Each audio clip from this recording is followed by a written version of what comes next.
I'm Chris from Therion. You're watching Impact Channel.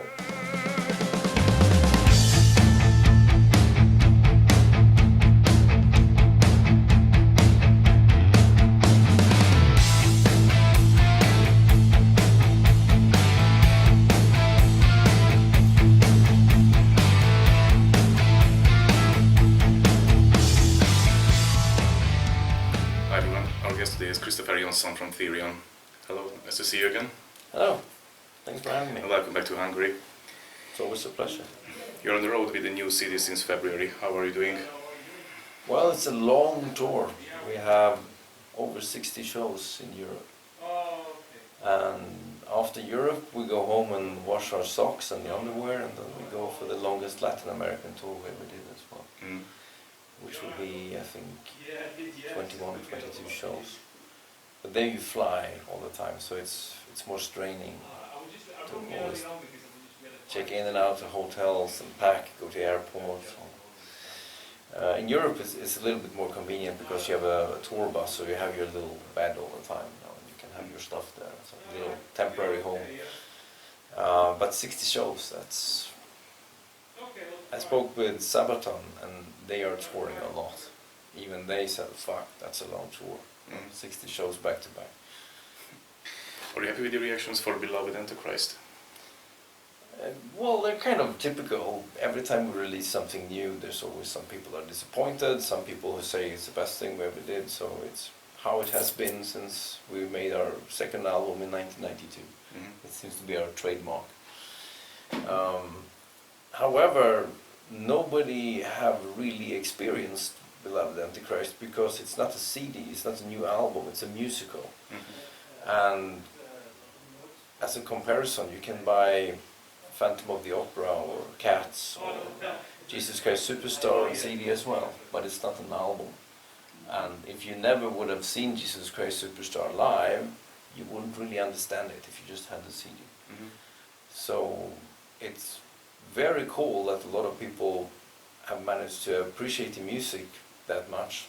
We actually charted higher in Germany than any other release in the whole career of the band. Very much higher. We charted at 25 in the German list.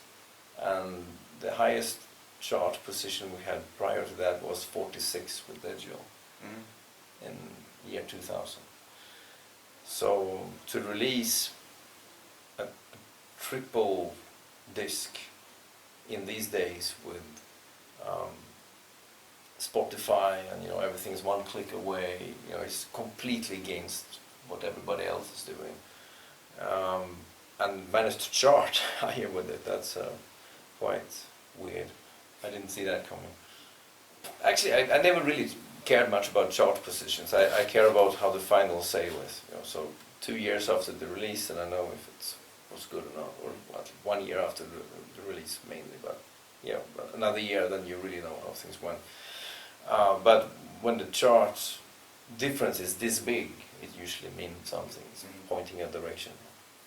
Have you thought about to take this Beloved Antichrist to the next level and hire actors for the special performance? That's the entire idea with it. That's why it was written.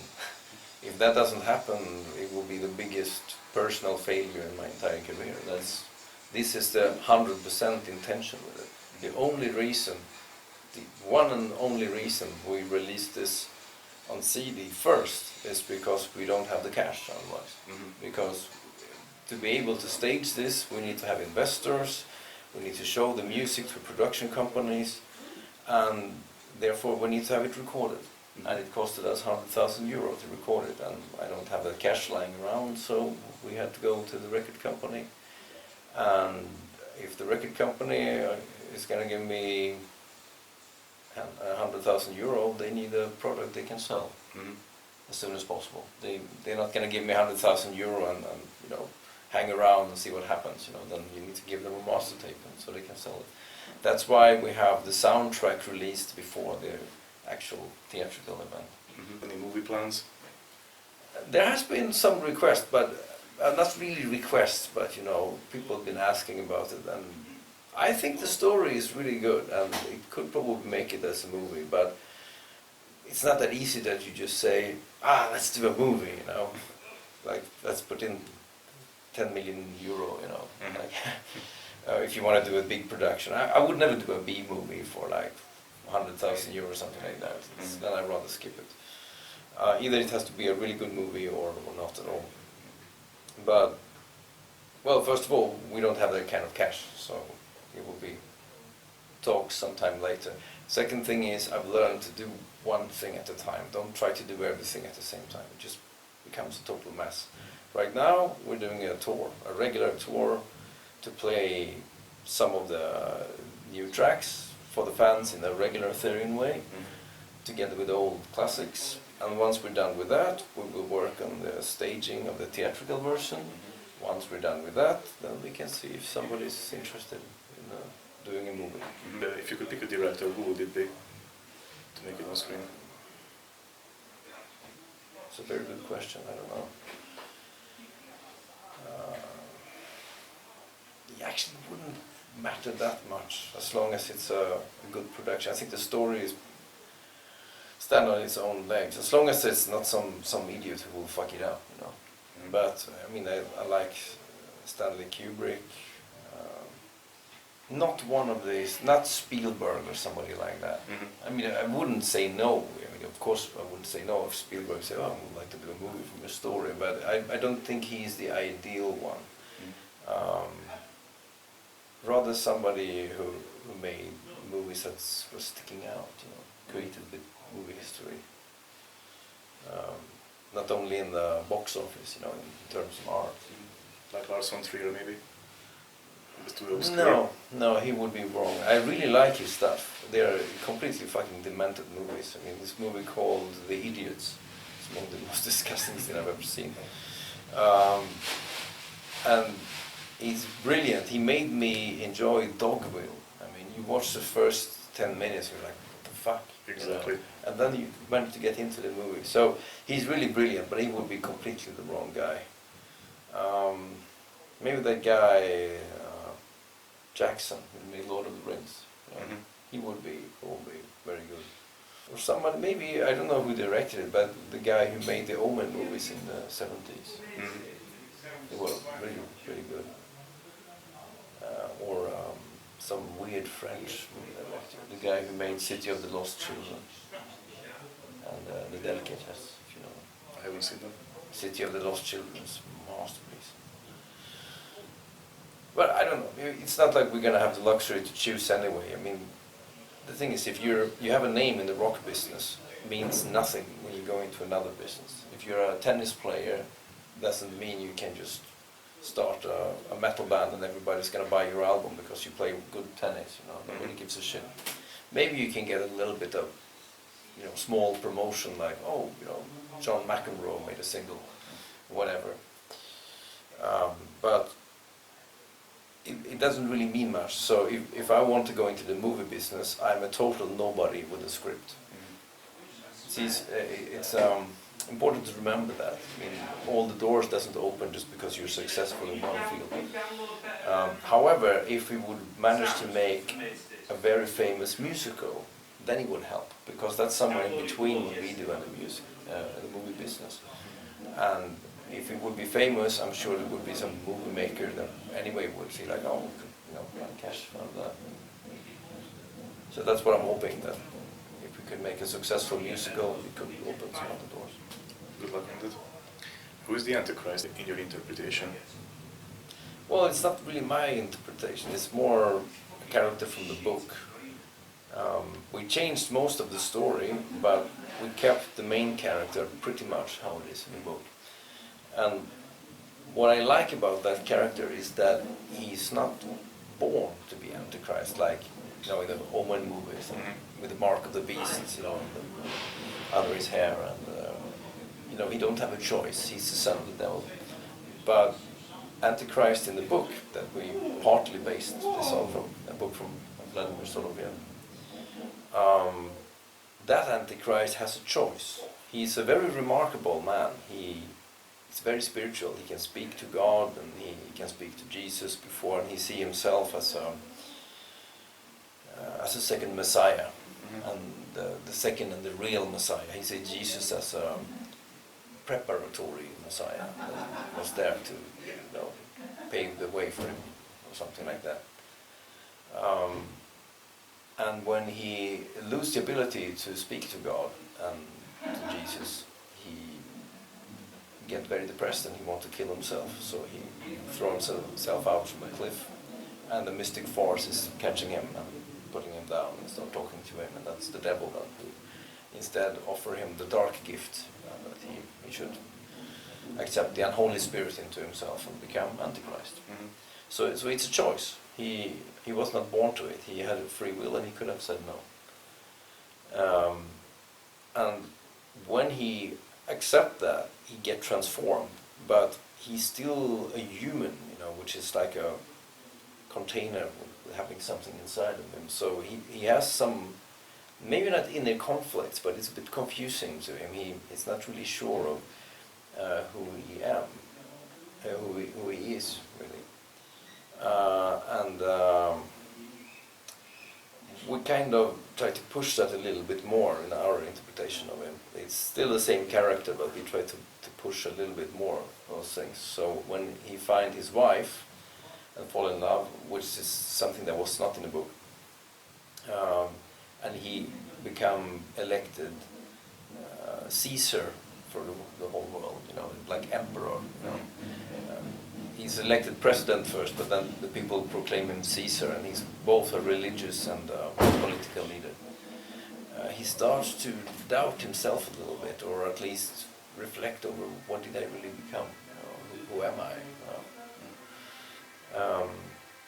So when the devil sent Apollonius, which is a mystic from the east, which is exactly how it is in the book, you get the impression in our version that the devil sent him to keep him on track, like remember who you are now, and make sure he doesn't lose his path. And I kind of like that, the whole free will thing, not that you're born with a certain destiny. It's like when you're born into a country that has a lot of abilities, like Sweden. It doesn't mean that you become successful. You can still fuck up your life. And you can be born into a poor country and you can still create a brilliant life for yourself. You have the personal choice. I was always very much in favor of personal responsibility, and I always liked Buddhism more than other religions because of that, because it's built on your karma, your personal responsibility. You cannot blame God for a lot of things, or fuck things up and ask for forgiveness or whatever. So it's a little bit of that in it. Therion is a more than 30 years old band. How would you summarize your career? It's been quite a journey. We were always ahead of our time, I think. I can't remember any point in our career where we were not ahead of our time, actually. So, yeah, pioneers. Mm-hmm. We were not always the first one, but we were always among the first, and we were always curious and doing something new, and we were always willing to take risks. We never became comfortable, like, okay, now we're selling records, we're doing headline tours, we're earning good money, let's not, jeopardize things, We never had those thoughts. We were always thinking, like, if you're not willing to risk your entire career each time you make a new record, then you don't deserve a career. And what's in your mind when you think about those early years of the band? It was fun, it was very, very hard though. We did some very early touring, and we were sometimes not paid at all, sometimes so little paid that we had to sell t-shirts to be able to drive the car home. If we didn't sell enough t-shirts, we wouldn't have gasoline money. Mm-hmm. And often we didn't have hotels, so we slept at fans' places or backstage ones on the floor, just like dogs, no mattress or anything, just on the floor. One time we were so hungry and nobody had any money. Of course, we come from mid-class Swedish families. We could have called mom and said, "Oh, mom, here's some money," but we were proud to do that, of course. So we drank tap water, which was the only thing that was for free. Trying not to be hungry. So it was really tough conditions in the beginning. but at the same time we really had a lot of fun. Death metal was a completely groundbreaking new thing, a new way of thinking musically. It introduced a new way of doing vocals. It introduced a completely different guitar sound, different drum rhythms that had existed before but nobody really used them, like blast beats and a lot of other things. Those were very fascinating times. You know, the whole death metal movement was a pioneer movement, I would say. And do you have any plans to re-release some of the early records of Therion?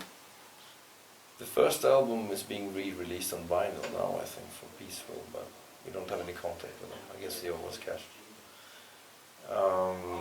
The other ones, I had some talks with Nuclear Blast, but the problem is that everybody who likes it already have the CD or the vinyl. If we would do a re-release, they would probably want to do it as some sort of box. It's not a very big market for death metal these days, and I think young people who are into death metal, they probably have other bands that you listen to than old, early 90s underground death metal. As far as I know, Slayer is one of your earliest influences, right? How did you react to the news that they would go to the farewell tour? Yeah, I didn't know that. You didn't? I haven't been a very big Slayer fan. The last 20 years. They were a huge influence to us back then. I still remember the first time I saw Hell Await on Super Channel, the live version of it. It's like, it blew me away totally. It's like, wow, that's what we're gonna do. You know, this is how it's gonna sound like. I listened to Metallica and Anthrax before that, so I was into thrash metal. But Slayer, I don't know, nobody I knew had a record with them. And when I heard that Hell Awaits, you know, this beginning, it just completely changed my worldview on music. That was my first big awakening, and then later Celtic Frost. When I heard Celtic Frost, just completely changed my view on music. But Slayer was mainly an influence for the very, very early time. When I discovered Celtic Frost some year later, it just took over more and more. Celtic Frost, and actually a lot of Voivod. People don't realize it, but there's quite a lot of Voivod sneaked into Therion.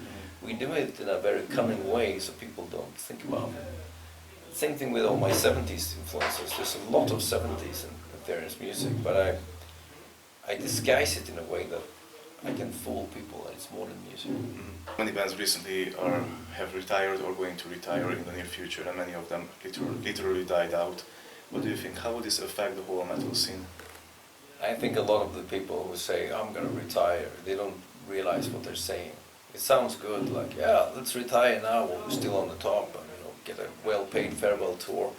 And then, you know, some year later, I wrote a really good song, you know, it's a pity not doing something with it. And fuck, I miss touring, I miss the guys in the band. I mean, what should you do? Start feeding the birds? I think some bands retire because of tactical reasons. If they don't have a very good career, then let's retire, get some extra money, and we can make a comeback later. That's one category. And then you have those who actually think for real they're going to do it, like Scorpions. But they just can't let go of it. They made rock and roll their whole life. What the fuck should they do? Count their money and then what? I think even many of these bands that earn, you know, millions of dollars on their music, they still have music in their heart. You know? I really think like a band like Scorpions, they just love what they do. They don't do it for the money. They have more money than they can spend anyway. And I've been thinking about that myself, like how long will I do this? And I don't know, around 70, a lot of artists kind of lose it. And I saw a YouTube thing with B.B. King, but I think he was way older, but he was embarrassingly bad, and I never want to be like that. I think I will be very self-critical, you know, when I watch myself and it's like, man, this is not good anymore, then it's better to stop. And what do you think about the new wave of extreme symphonic metal bands like Septic Flesh, Flesh God Apocalypse, or Zornheim? I know Septic Flesh, but they're an old band. They've been around since late 80s, haven't they? More or less. Or early 90s, yeah. I don't know the other bands, sorry. I'm very much not up to date. When you had this 70s revival with bands like Person and so on, I started to buy records again, because that's my kind of music. Other than that, luckily I have a 17-year younger girlfriend, so she's more up to date with those things. So she sometimes, play music to me like Mörkur and that sort of stuff that I wouldn't even know what it is otherwise. So I'm getting a little bit of a clue of what's going on thanks to her. Otherwise, I feel like you get the music you grew up with as a kind of basic for a music taste for the rest of your life. And then you can occasionally discover some other bands, but you know, the 80s heavy metal, the 70s hard rock, that's what I listen to, and I'm not so interested in new bands. I mean, if something comes and it's good, you know, like Person, you know, I'll buy it. I have nothing in principle against it, but I just don't like the new sound so much. And what's the story with your other project, Luciferian Light Orchestra? Well, that's my 70s passion. Like I said, I always put a lot of hidden 70s stuff into Therion, but with Citra Aura we kind of failed because I had the idea of making it completely vintage. But we were, I think for the first time in our career, a little bit of cowards in the studio, so we did actually some recordings with an old vintage drum kit and all that, but we didn't release that, and in the end we ended up somewhere in between. It sounds more like an early 80s production than 70s. And I felt either I go all the way or I do another project for it. So I thought, okay, let's Therion be more how Therion usually is, and experiment with other things, and have the 70s stuff live its own life.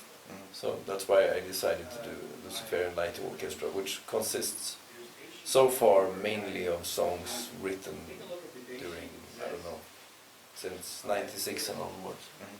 Do you have any message to your fans? Well, it's a pleasure to be back in Hungary, and I think tonight is going to be one of the highlights of the tour. It usually is, honestly. Okay. Thank you for the interview. Well, thank you for having me.